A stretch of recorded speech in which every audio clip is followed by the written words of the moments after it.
Nah, guys, kembali lagi di channel Apri Sitorus, di mana channel ini akan memberikan diri kamu suatu informasi baik dari sisi pekerjaan, asmara, serta keuangan kamu, ataupun dari sisi kehidupan secara general. Sebelum saya memberikan suatu informasi terhadap diri kamu, baik terhadap beberapa aspek yang saya katakan tadi, saya juga mengingatkan kepada teman-teman, informasi yang saya berikan terhadap diri kamu bukan suatu acuan ataupun suatu keputusan untuk kamu ambil dan untuk kamu terima. Saya hanya bisa memberikan diri kamu suatu informasi berdasarkan kartu yang saya pegang ini. Diri kamu hanya bisa berencana terhadap kehidupan kamu, akan tetapi di balik dari informasi dan perencanaan tersebut yang menentukan adalah Sang Pencipta. Kita langsung saja guys terhadap kartu yang saya pegang ini. Informasi apa ketika diri saya mengambil satu persatu terhadap energi yang kamu miliki untuk saat ini? Apakah masih terkoneksi dengan energi yang telah meninggalkan diri kamu, atau memang untuk saat ini energi yang kamu miliki mendapatkan situasi kekacauan? Saya akan mengambil beberapa kartu, di mana kartu yang akan saya ambil nanti bisa saja bersifat resonate, bisa saja tidak bersifat resonate. Semuanya saya kembalikan terhadap pemikiran kamu dan terhadap energi yang kamu miliki untuk saat ini. Kita akan sama-sama melihat guys, bagaimana situasi energi kamu.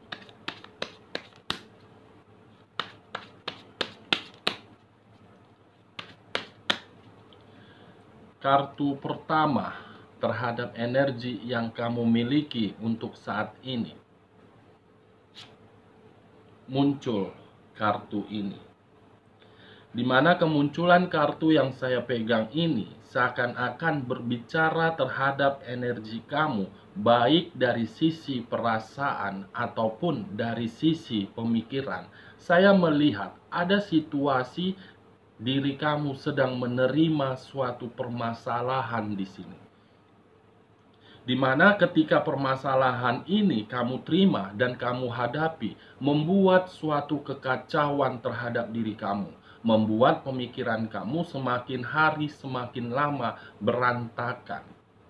Karena kartu yang saya pegang ini, apabila saya fokus terhadap energi yang berada di sekeliling kamu, kemungkinan dari beberapa orang yang memberikan energi negatif terhadap diri kamu, kamu sedang menerima suatu pertikaian di sini.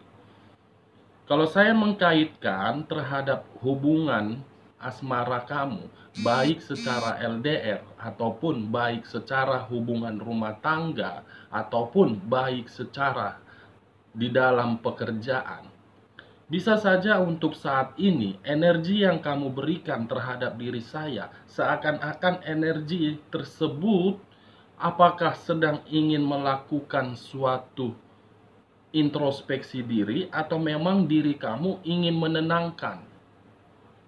Ini dia guys, kita lihat kartu di keduanya. Muncul kartu The High Priestess, di mana kemunculan kartu yang saya pegang ini, kemunculan kartu kedua ini berbicara terhadap letak sisi batin kamu, berbicara terhadap letak sisi jiwa spiritual kamu. Seakan-akan ada suatu pesan yang ingin diberikan oleh jiwa spiritual kamu terhadap pemikiran kamu, terhadap perasaan kamu. Di mana pesan yang ingin diberikan oleh jiwa spiritual kamu agar diri kamu bisa menenangkan terlebih dahulu, bisa memberikan suatu pemikiran yang positif. Karena memang guys, apabila kartu The High Priestess ini saya kaitkan terhadap kartu di bagian pertama yang saya ambil tadi, Memang posisinya diri kamu sedang dihadapkan di dalam suatu permasalahan. Tetapi ketika diri kamu dihadapkan di dalam permasalahan tersebut, kamu harus bisa mengontrol setiap tindakan kamu. Kamu harus bisa menenangkan pemikiran kamu, agar ketika diri kamu menenangkan, kamu bisa mendapatkan sesuatu hal yang dimana sesuatu hal itu bisa menguntungkan terhadap diri kamu. Di sisi lain, kemunculan kedua kartu ini seakan-akan berbicara terhadap perasaan yang sedang kamu rasakan untuk saat ini. Saya melihat ada satu energi yang sedang berusaha untuk mendekatin diri kamu, tetapi diri kamu belum bisa untuk memutuskan ikatan tersebut. Ini dia guys, kita lihat di kartu bagian ketiganya. Muncul kartu Price of Swords, di mana kemunculan kartu yang saya pegang ini seakan-akan berbicara terhadap jiwa spiritual kamu. Kenapa saya mengatakan berbicara terhadap jiwa spiritual kamu? Karena ketika diri kamu bisa menenangkan, kamu akan menerima suatu kekuatan, di mana kekuatan itu di dalam permasalahan yang sedang kamu terima. Bukan hanya suatu kekuatan, tetapi kamu pun harus bisa bertindak secara cerdas. Kamu pun harus bisa bertindak secara cerdik, agar diri kamu tidak bisa dirugikan. Karena Price of Sword ini seseorang yang duduk di atas kursi, di mana ketika dia duduk, dia memegang satu pedang, dengan tujuan pedang yang dia pegang akan menguntungkan dan akan membuat kehidupan dia semakin maju. Kita lihat kartu keempatnya guys. Muncul kartu ini. Seseorang yang hanya bisa menempati satu tempat, tetapi ketika diri dia menempatin satu tempat tersebut, dia sudah menyadari tempat tersebut merugikan diri dia, tetapi dia tetap terjebak di dalam tempat tersebut. Seakan-akan kartu yang saya pegang ini berbicara terhadap energi yang kamu miliki untuk saat ini, baik secara pekerjaan, perasaan, keuangan, ataupun bisnis yang sedang kamu lakukan. Kamu memang memiliki suatu perubahan yang ingin kamu ubah. Kamu ingin memiliki sikap untuk memberikan suatu kemajuan terhadap diri kamu. Tetapi ketika diri kamu memiliki sikap tersebut, muncul di sisi lain, di mana kesisi lainan ini kamu beranggapan hanya untuk berputar-putar saja. Kamu ingin maju, tetapi kamu tidak dapat mengeksekusinya. Kamu ingin lepas, tetapi diri kamu masih saja mengingat suatu kenangan. Kamu ingin memperoleh seseorang yang hadir terhadap diri kamu, tetapi terlalu banyak persyaratan yang ingin kamu berikan terhadap energi yang ingin datang terhadap diri kamu. Kamu ingin memperoleh suatu kemajuan di dalam keuangan kamu, tetapi kamu tidak dapat mengeksekusinya. Ini dia guys. Kadang naik, kadang turun, kadang tidak bisa diduga. Saya heran, kenapa setiap kali saya berusaha untuk memberikan yang terbaik terhadap diri kamu, ada sisi lain yang membuat diri kamu itu tidak mampu untuk bertindak. Apa yang terjadi di dalam energi kamu? Kamu hanya bisa berputar-putar di dalam satu tempat yang tidak tahu di mana jalan keluarnya. Kita lihat kartu di bagian 5-nya. Wow. Muncul kartu The Eight of Swords. 8 pedang menyerbu satu orang. Di mana ketika 8 pedang ini menyerbu satu orang, seakan-akan pedang ini membuat seseorang tersebut hanya bisa menerima situasi kebuntuan, hanya bisa meratapi suatu kesedihan, hanya bisa menerima suatu perilaku dari seseorang di mana perilaku itu merugikan diri dia. Dia sudah tahu, kamu sudah tahu bahwasannya diri kamu terjebak di dalam situasi tersebut sehingga kamu mendapatkan kata kebuntuan. Tetapi dengan kamu menerima kata kebuntuan, kamu belum mampu untuk keluar dari zona tersebut. Ibaratnya, kedua kartu yang saya pegang ini, ibaratnya guys, saya berbicara terlalu kasar, saya minta maaf. Ibaratnya diri kamu itu panas-panas tai ayam. Panas-panas tai ayam. Semenit ingin optimis, semenit kemudian ada sisi lain yang menghambat rasa optimis kamu tersebut. Ini dia. Kamu harus menikmati rasa kebuntuan tersebut. Saya ingin bertanya terhadap diri kamu. Semakin lama diri kamu terjebak di dalam situasi kebuntuan tersebut, semakin lama juga rasa pertikaian ataupun permasalahan itu akan hilang dari kamu. Padahal kemunculan kartu The High Priestess berbicara terhadap kamu. Kamu harus bisa dulu keluar dari situasi tersebut. Karena ketika diri kamu keluar dari situasi tersebut, jiwa spiritual kamu akan menolong kamu. Jiwa spiritual kamu akan memberikan diri kamu suatu kebaikan yang sangat bahagia. Dari kelima kartu yang saya pegang ini, pada dasarnya dan pada intinya, semua terletak di dalam keputusan kamu. Kamu sudah merasa diri saya terjebak, tapi kenapa masih saja kamu berada di situasi tersebut? Ubah semua guys. Saya menginginkan diri kamu itu jangan bersedih lagi. Saya menginginkan diri kamu itu hari demi hari hanya penuh dengan rasa bercanda, tertawa bahagia, tertawa dengan rasa kenyamanan, tertawa dengan rasa kemakmuran. Saya hanya menginginkan hal tersebut.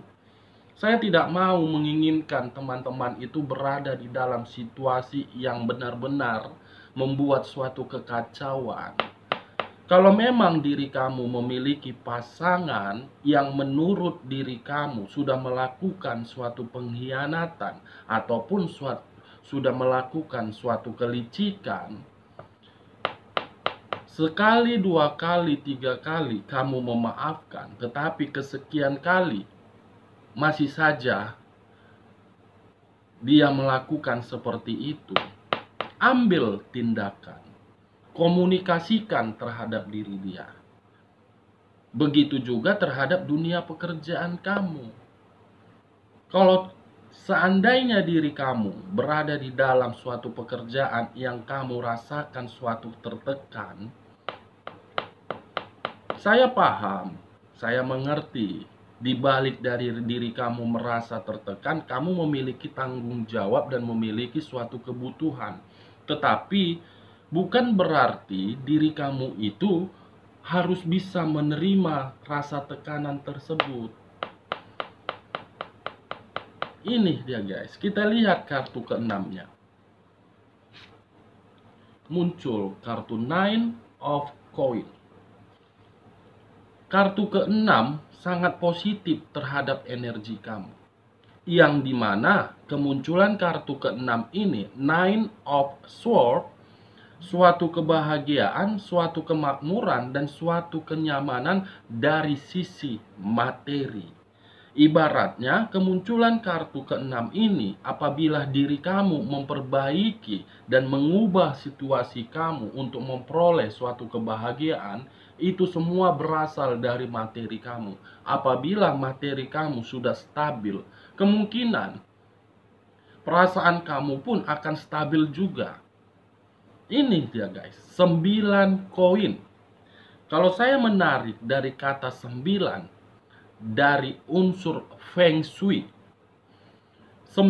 angka 9 ini akhir dari segala angka, yang dimana angka 9 ini bisa dikategorikan suatu angka yang tidak bisa diduga. Kalau saya mengaitkan terhadap energi kamu terhadap angka 9, kemungkinan ada suatu materi yang akan kamu dapatkan untuk kedepannya, di mana materi ini sangat berlimpah terhadap diri kamu. Kita lihat kartu ketujuhnya, The Fool. Kartu The Fool ada dua arti. Seseorang yang mengharapkan suatu kemurnian, seseorang yang mengharapkan suatu kesucian. Arti kedua, seseorang yang beranggapan ketika diri dia menjalankan suatu kehidupan, baik yang secara single parent, baik yang secara berdampingan, ataupun dari sisi lainnya, dia berpikiran kehidupan itu merupakan kehidupan yang sangat bodoh ataupun yang sangat konyol.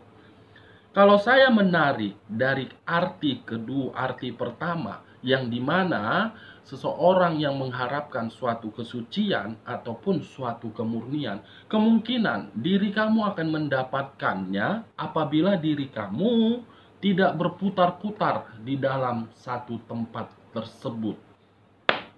Ini dia guys. Kamu akan mendapatkan harapan sesuai dengan ekspektasi kamu apabila diri kamu keluar dari situasi tersebut.